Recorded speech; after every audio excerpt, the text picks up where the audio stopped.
বাদশাহ জুলকারনাইন আলাইহিস সালাম ছিলেন ইতিহাসের এক মহান, ন্যায়পরায়ণ ও আল্লাহ ভক্ত শাসক।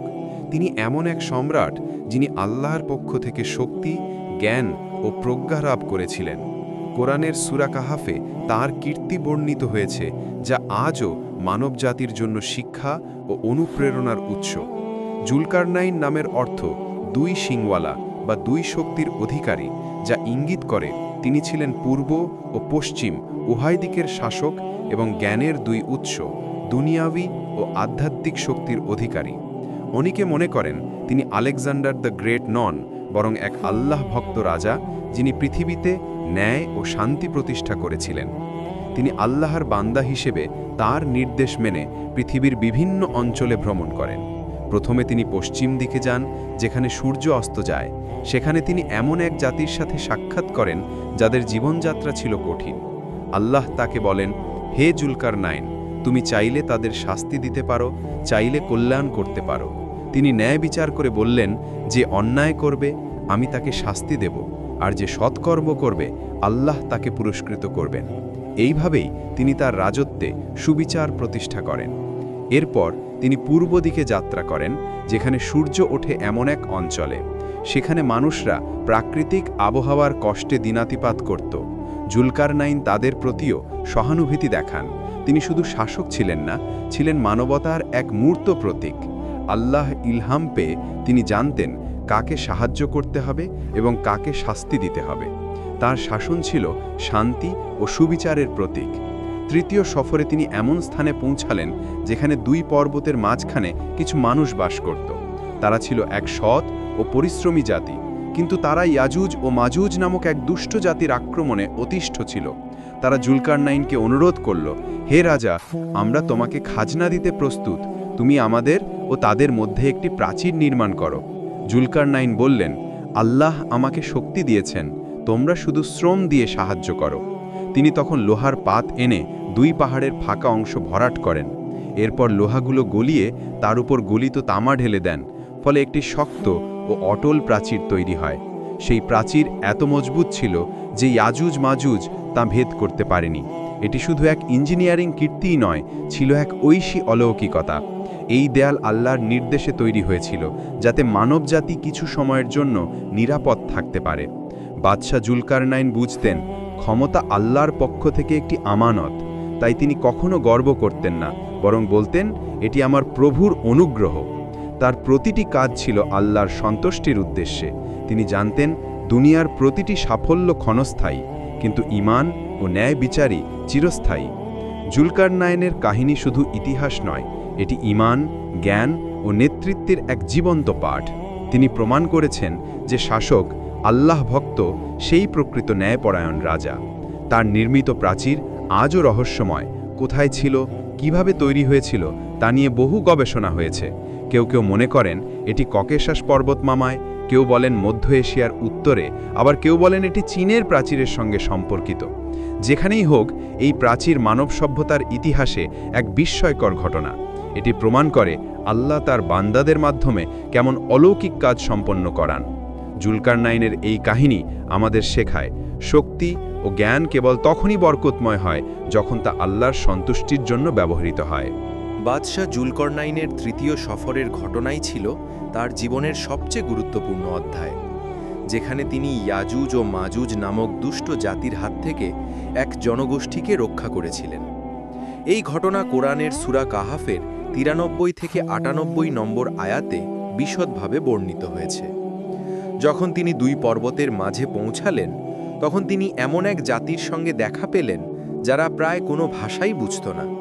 তারা হাতের ইশারায় বা ভাঙা ভাষায় জানালো যে ইয়াজুজ ও মাজুজ আমাদের দেশে হানা দেয়, আমাদের সম্পদ লুট করে আমাদের জীবন দুর্বিষহ করে তুলেছে। আমরা তোমাকে কিছু পারিশ্রমিক দেব, তুমি আমাদের ও তালের মধ্যে একটি প্রাচীর তৈরি করে দাও। জুলকারনাইন উত্তরে বললেন, আল্লাহ আমাকে যে শক্তি দিয়েছেন তা তোমাদের সম্পদের চেয়ে উত্তম। তোমরা কেবল তোমাদের পরিশ্রম দিয়ে সাহায্য করো, আমি তোমাদের জন্য একটি দৃঢ় প্রাচীর তৈরি করব। তিনি পাহাড়ের ফাঁকা স্থান লোহার পাত দিয়ে পূর্ণ করতে শুরু করলেন। এরপর তিনি বললেন, ফুঁক দাও। যখন লোহা উত্তপ্ত হয়ে আগুনের মতো লাল হয়ে গেল, তখন তিনি তার উপর গলিত তামা ঢেলে দিলেন। ফলে এক বিশাল শক্তিশালী প্রাচীর তৈরি হলো, যা ইয়াজুজ ও মাজুজ শত চেষ্টা করেও আর ভেদ করতে পারল না। এই প্রাচীর মানব ইতিহাসের এক অনন্য রক্ষা কবচে পরিণত হলো। আল্লাহ তাআলা বলেন, তারা তা অতিক্রম করতে পারল না এবং তাতে কোনো ছিদ্রও করতে পারল না। সূরা কাহাফ 18:57।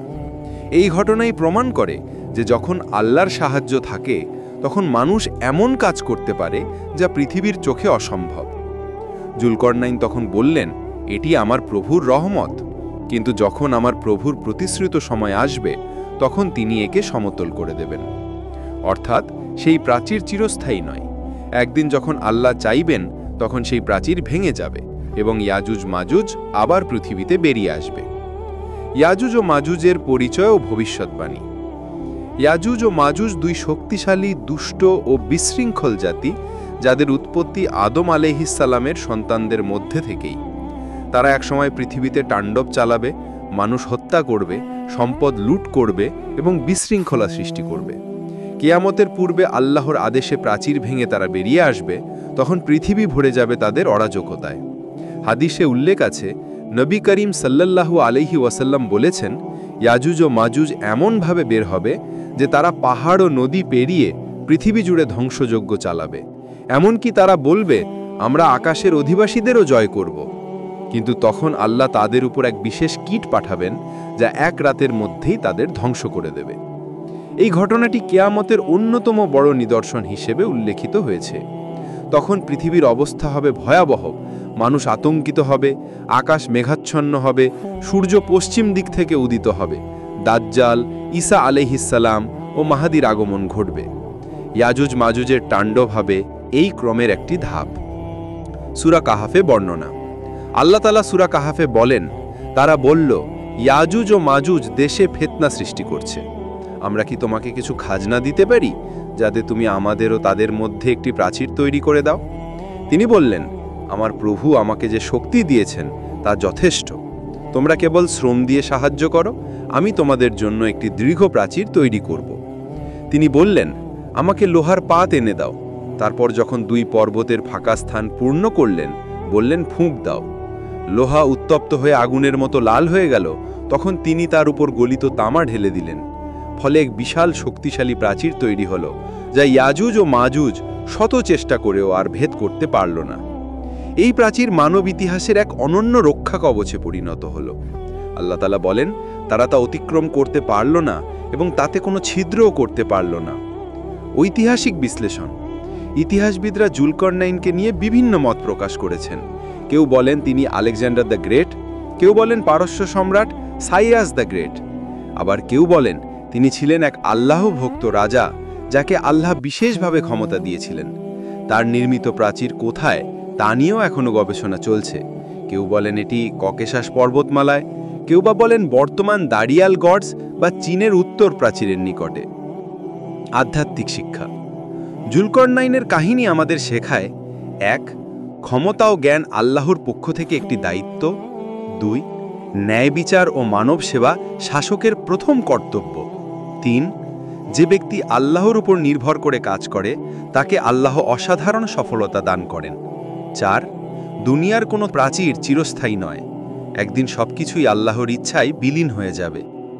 জুলকরনাইনের প্রাচীর একদিন ভেঙে যাবে, তখন ইয়াজুজ মাজুজ বেরিয়ে আসবে এবং মানবজাতি এক কঠিন সময়ের মুখোমুখি হবে।